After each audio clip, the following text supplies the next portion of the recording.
Hey guys, welcome back to a brand new video. This is obviously the first video from the channel where Joe Biden is officially president. But first, I'm going to start by just really briefly asking you, please do subscribe to the newsletter. It's going to come out every week. So right now, I don't know how many subscribers I have over here on Substack, but I do hope that you do subscribe to the newsletter. Of course, nothing's going to change if you don't want to, but I hope that you will indeed do it. If you want kind of a deeper dive into what my political content, that is a great way to do so. You can also follow Twitter, join the Discord, etc.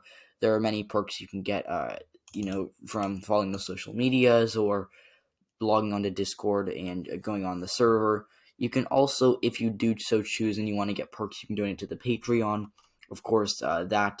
But yeah, so let's get started in this video. So it is a clear indication, that Donald Trump is not going to quietly settle down into the life of a private citizen after his White House stint.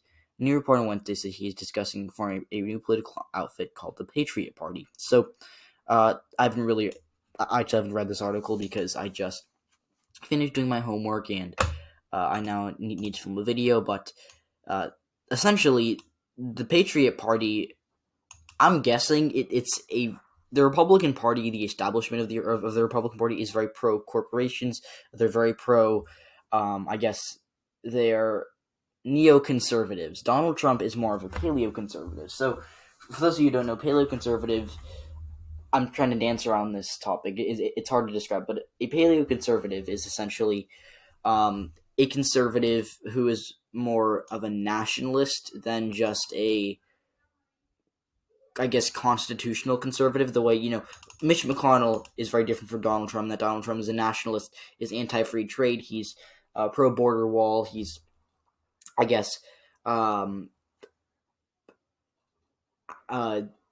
more pro-working class than McConnell is. I don't want to label Trump as pro-working class because, that would be essentially me praising him, and I'm not going to praise either him or Biden on this channel, but I'm going to say that he talks more about the working class than, say Mitch McConnell does.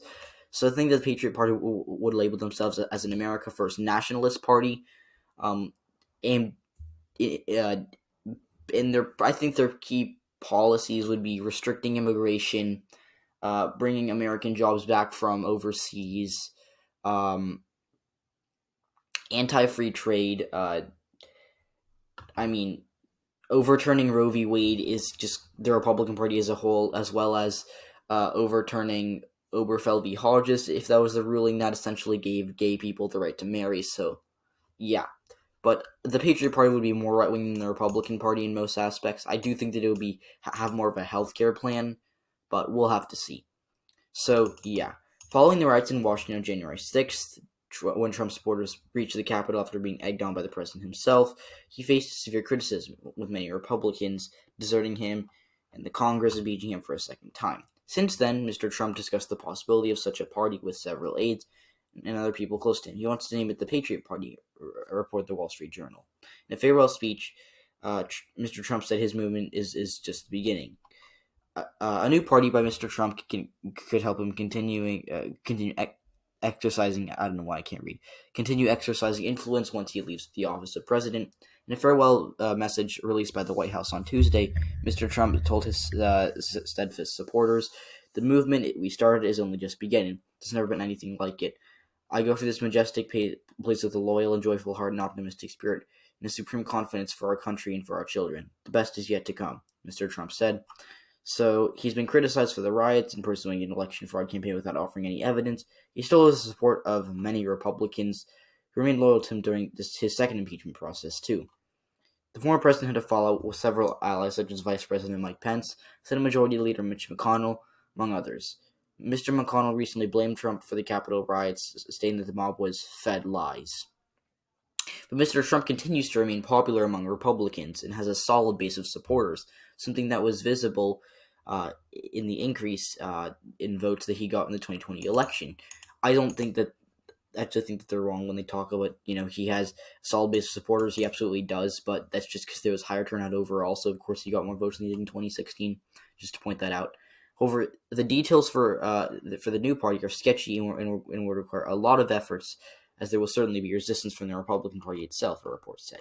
So I think that is it. So, kind of a brief article, but essentially, Democrats should love the idea of a Patriot Party because you're vote splitting with the Republicans. Think about it. Donald Trump got 89-90% of registered Republicans to vote for him in the 2020 election. I'm going to assume that a big chunk of the maybe 50 to 60% of the Republican Party as a whole today would switch over to the Patriot Party. So you're going to have a ton of vote splitting, between the Republican Party and this new Patriot Party, and then the Democratic base would remain fairly solid. I mean, maybe you might have some anti-Trump Republicans or Republicans for Biden go back to the Republican Party, but that's really all that would change in favor of the Republican Party. Also, I'm sorry about the background noise, but that's really all that would change in favor of the Republican Party. They'd absolutely lose. As a net, they'd lose so many voters, and they'd have a hard time, states that are Republican leaning today, like, just to throw it out there. I mean, I'm trying to think of a 10-point, I'm trying to think of, your 10-point, maybe a state like, I don't know, Alaska, for example, which was a 10-point Trump state. I think that, that would put a state like Alaska in the lean Democratic column in hypothetically in a presidential election due to the vote splitting. So that would absolutely be great news. Also, why'd I just try to print that? That would absolutely be great news for the Democratic Party. So I think, I'm not sure if it's going to happen. Like we see all these crazy reports sometimes that are like, oh, Bernie Sanders is going to run as an independent in the 2020 election. That didn't happen, obviously. And obviously, if Donald Trump actually is serious about this, I bet every Republican in the world, especially, like their leadership, would do everything in their power to convince him not to run third party in 2024, or even, recruit Senate candidates to run in 2022 for this Patriot Party. So we'll have to see. But this is a brief video. Thank you all for watching this video. Comment down suggestions below. We've got some great ones over on the community tab. We'll have to check on that as well. So thank you all for watching this video. And have a great rest of your day, and take care of yourselves. Goodbye.